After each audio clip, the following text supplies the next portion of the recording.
Assalamualaikum warahmatullahi wabarakatuh. Selamat pagi anak-anak. Bagaimana kabarnya hari ini?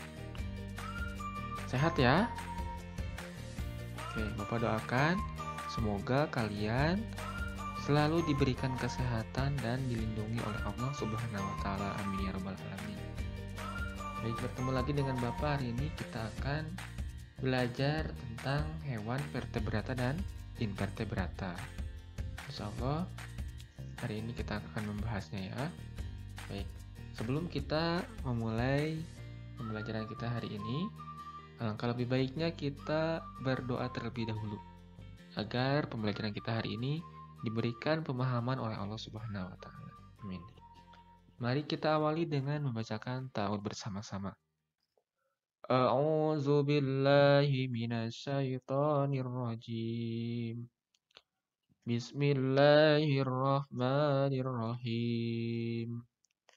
Rabbi jidni ilman. Ya Allah, tambahkanlah ilmuku. Warzuqni fahman. Dan karuniakanlah pemahaman kepadaku. Waj'alni minas solihin. Dan jadikanlah aku termasuk golongannya orang-orang yang soleh.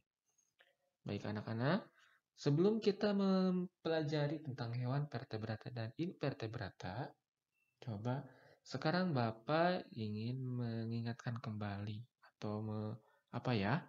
Atau mengulas kembali pembelajaran kita sebelumnya ya. Coba siapa yang masih ingat apa itu bergerak? Ayo. Ya, betul. Bergerak adalah berpindah tempat atau perubahan posisi sebagian atau seluruh bagian tubuh ya. Jadi ini adalah salah satu ciri makhluk hidup ya. Nah, makhluk hidup akan bergerak apabila ada rangsangan yang mengenai sebagian atau seluruh tubuhnya. Nah, bagaimana? Sudah ingat? Oke. Mari kita amati gerakan pada manusia dan hewan tersebut. Ya. Di sini ada hewan, yaitu ada kuda ya. Kemudian ada manusia. Coba kalian amati. Kira-kira apa yang kalian simpulkan dari tayangan ini? Ya. Kira-kira persamaannya apa? Nah, bagaimana persamaan dari kedua gerakan tadi? Ya, betul. Hewan dan manusia tersebut sama-sama melakukan gerakan berjalan. Ya. Jadi, dari tayangan ini dapat kita simpulkan bahwa organ gerak hewan dan manusia itu memiliki kesamaan. Ya. Sama-sama digunakan untuk berjalan, melompat, berlari, seperti itu ya.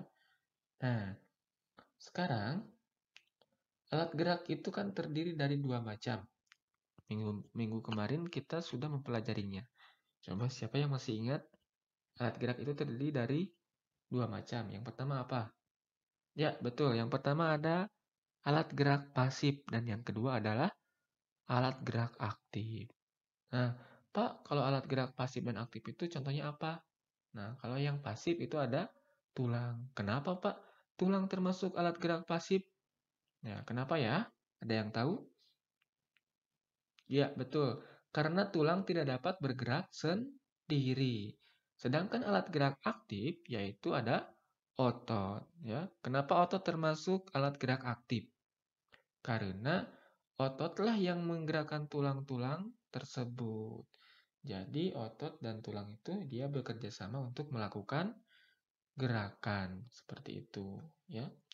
Nah, jadi otot dan tulang bekerja sama untuk membuat hewan dan manusia dapat bergerak dan melakukan aktivitasnya sehari-hari, ya. Jadi kalau bekerja sama mah, insya Allah ya, semua juga akan mudah. Contohnya apa? Gerak. Kalau sekarang otot tanpa tulang juga mungkin akan kesulitan ya. Nah, begitu juga dengan kita. Kalau kita juga akan melakukan sesuatu dengan bekerja sama dalam artian yang baik, insya Allah akan dimudahkan. Misalnya, membereskan rumah nih. Kalau sendirian pasti akan merasa capek. Tapi kalau kerjasama misalkan dengan adik, dengan kakak, insya Allah akan mudah ya. Nah, kerjasama antara otot dan tulang membentuk suatu sistem yang disebut sistem gerak. Jadi kerjasama otot dan tulang itu membentuk atau menghasilkan sistem, ya, namanya itu sistem gerak, ya. Nah, bagaimana anak-anak sampai sini sudah paham? Baik, kalau sudah paham, kita akan melanjutkannya ke materi selanjutnya. Nah, berdasarkan ada tidaknya tulang belakang, hewan dibedakan menjadi dua, yaitu ada hewan vertebrata dan hewan invertebrata. Pak, hewan invertebrata itu apa? Pak, hewan vertebrata itu apa? Nah, hewan vertebrata yaitu hewan yang memiliki tulang belakang. Sedangkan hewan invertebrata adalah hewan yang tidak memiliki tulang belakang.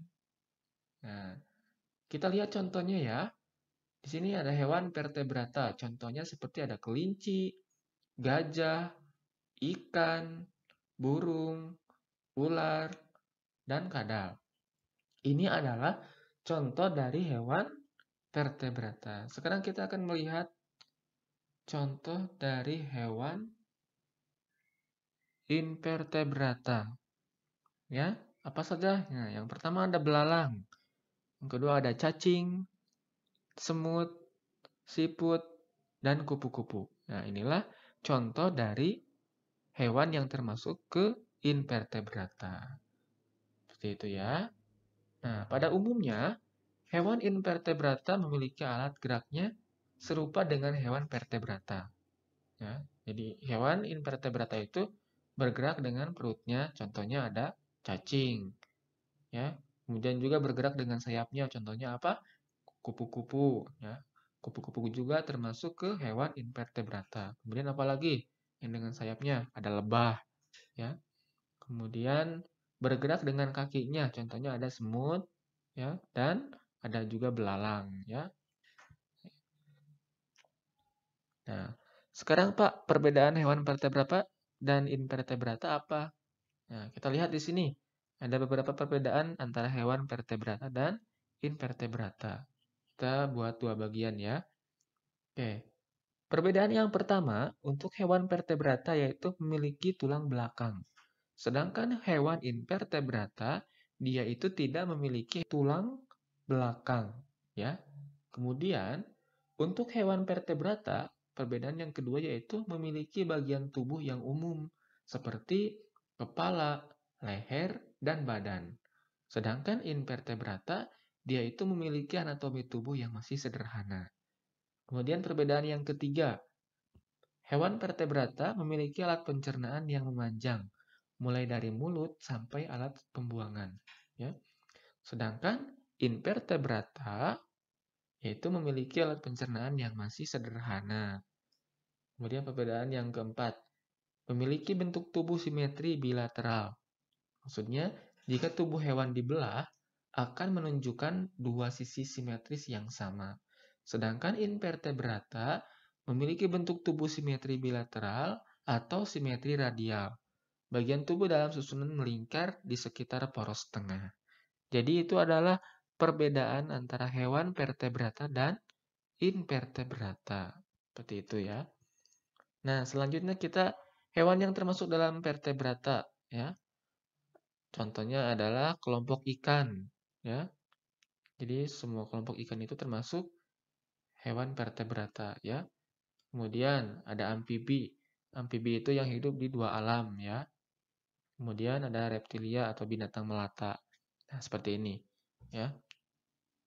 Ini termasuk ke hewan vertebrata atau memiliki tulang belakang. Kemudian ada burung ya, jenis burung.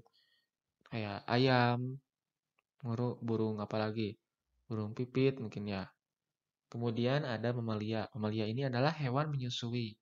Ya, contohnya seperti sapi atau domba, kambing seperti itu. Itu termasuk ke hewan vertebrata.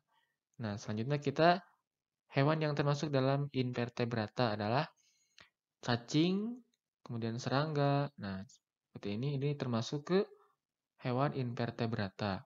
Kemudian hewan lunak. Tahu hewan lunak seperti apa? Nah, seperti ini. The siput, ya, seperti siput seperti ini. Nah, itu saja mungkin pembelajaran kita hari ini. Mudah-mudahan dapat dipahami ya. Bila masih ada pertanyaan, boleh melalui WhatsApp atau ke kolom komentar ya. Oke, kita cukupkan sampai di sini. Kita ucapkan hamdalah bersama-sama. Alhamdulillahirabbil alamin.